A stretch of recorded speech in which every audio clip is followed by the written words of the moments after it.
Good morning mga bata. Maayong buntag sa atong tanan.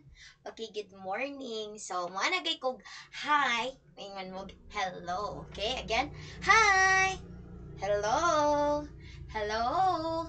Hi. Okay, hi everyone. Ako di ay si Teacher Lorny. So, I'll be your teacher karon for less than an hour. So, magtudlo ko sa inyo. I hope nga mo join o mag-enjoy lang ang uban sa ato nga lesson karon nga kabuntagon. So before ta mo proceed, pwede ba ang gihangyo nga i-count nato pila ka mga girls ang naa sa atong room karon? Pila ka mga girls naa?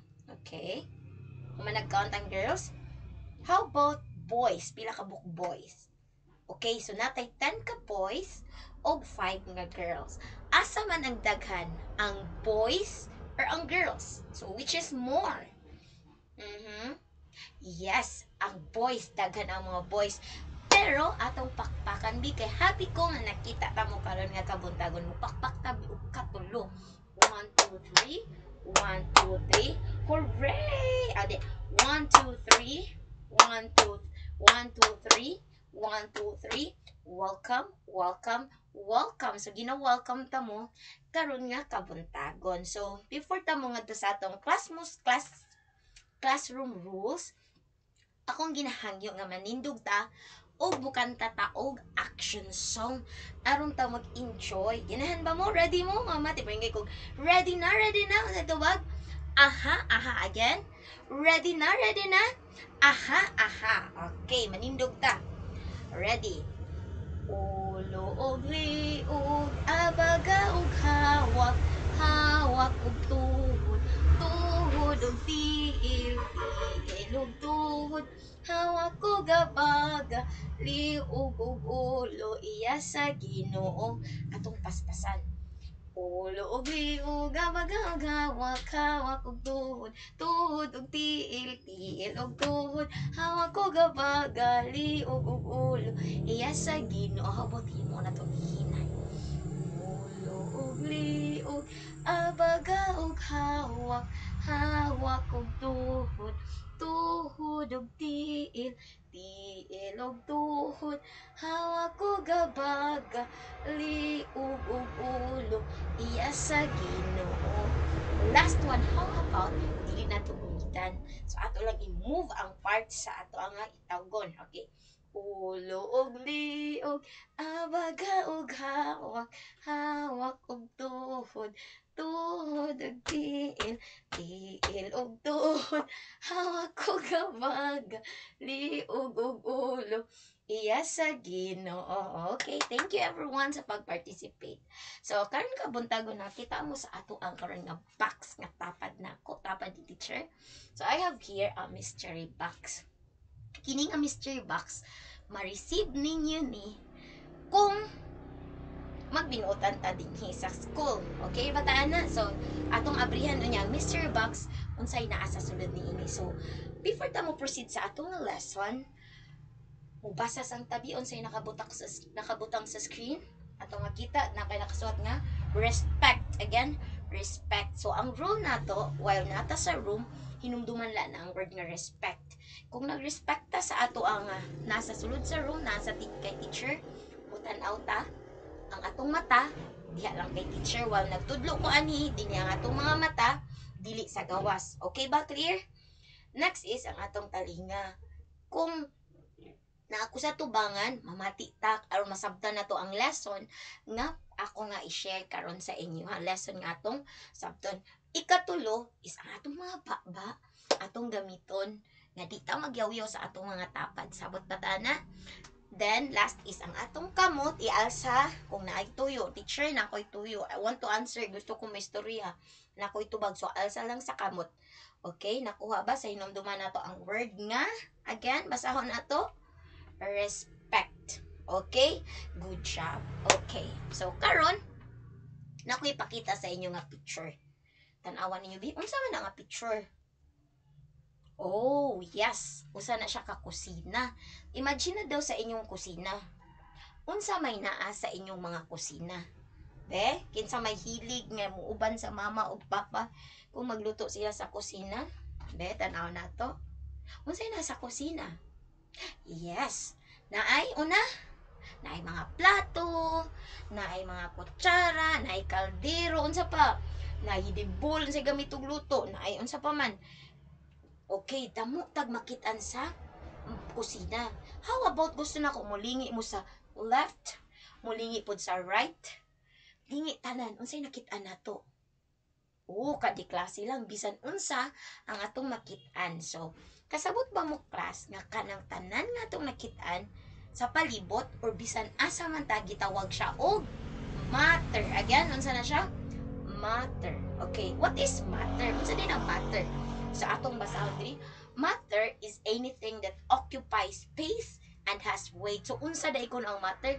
Bisan unsa nga mga butang nga nag-okupar sa usa ka lugar ug naa siya'y weight. Pwede siya gaan, pwede siya bugat. So, mo gitawag og matter. So, tanan day nga to makitaan, gitawag na siya og matter. So, kasawad na mo na itulo ka properties of matter or na itulo ka states of matter. Una, ang tulo ka states sa matter gitawag siya og solid, liquid, and gas. So, na siya tulo atong sundo mo ako abi mo ana gitag solid. So, this is solid. Gahi no. Solid. Ikaduha is liquid or to be liquid. Og ikatulo gitawag siya og gas. Again be solid, liquid, and gas. Gas. Okay. Ato sang sabton unsa daay na ang solid. So, atong basahon ngun diri. Ang solid is ato siyang makit-an. Makit-an na to ang solid. So, unsa may solid? So, kung sa kitchen tan ay plato, o natay plato din eh. Magunitan na ko ang plato. Unsa may shape sa plato? So, nice circle. So, naa siya definite shape. Ako siyang magunitan, ug naa siya unsa gyud porma niya. So, gitawag siya og solid. Kaya ang solid, magunitan din nato siya, makit-an, inana na siya. So, naa siya definite shape sa unsa pa. Kinsay makahatag sa to example sa solid. Be, kinsay mo hatag? Sa palibot na to, na ba mo'y nakit-an nga solid? Anyone else sa kamot, be? Wow, good job. Yes. Ang mga libro, example po na siya sa solid. Unsa pa? Napa may maisip? Yes, mga apple. Tanan, gitawag na siya solid. Tungod kay ang sulat, solid, makit-an na to, magunitan na to, na siya definite sakto gid siya nga shape, size, in anak masabtan na to siya. So, nagitawag og solid. Okay, nakuha? Ikaduha. Nata sa gitawag nato og unsa to ikaduha gani? Gitawag siya liquid. Liquid. Follow be? Liquid. So, unsa man ang liquid? So, ang liquid, giingon din pwede na to siya makit-an. Yes, makit-an na to siya. We can see them. But, you can't hold them. Dili na to siya magunitan mo to. Ha? Sure ka? Yes. For example, nako diri tubig. Ang tubig is an example of a liquid. Awa ha? Ang tubig ako siyang ma-touch. Ako siyang magunitan. Yes. Apan dili na ako siya ma-hold. Di na ako siya makaptan. Ako i-try. See? That is an example of a liquid. Unya, ang tubig is mo-flow, mo-agas. Una may example sa liquid. Basta tanan nga mo-agas, itawag siya og liquid. Makahatag mo example karon og liquid? Kaya ninyong matag? Okay, be? Kinsay makatubag na mo'y badge kay teacher. Then later, masabtan ninyo. Unsay makuha ninyo? Okay, yes. Oo, liquid gani. Kundi ang gatas nga itong ginainom. Example of a liquid kay bumagas na siya. Unya, wala siya shape, tanawa. Nagdepende lang siya sa container, sa sudlanan. Muna siya, itawag siya og liquid. Okay, sunod na to, nata sa tulo, itawag siya og gas. Sa ikatulo, gas. Okay, kung sa may example sa gas, try daw nato og ana cover your mouth like this, ana cover, tapos mo ginhawa ta or mo huyop ta. Naka-feel mo sa hangin? Oo, mo na siya example sa gas. Maka-feel ka nga na hangin, apan dili na to ni makitaan, diba? That is an example of a gas. So, sa kitchen po ta, di ba makita ta? while nagluto si mama nato or atong mga nanay ug tatay ug dinungag, di ba nay mga aso gikan sa niluto, so gitawag na siya og gas. Bisa pa makatag example sa gas. Okay, thank you. So aron masabtan pa jud nato unsa ganito ang three states of matter, properties of matter. We have solid, again, solid, liquid, and gas. Okay, para masabtan na to, manood ta diining akong gi-prepare sa inyo ha karon.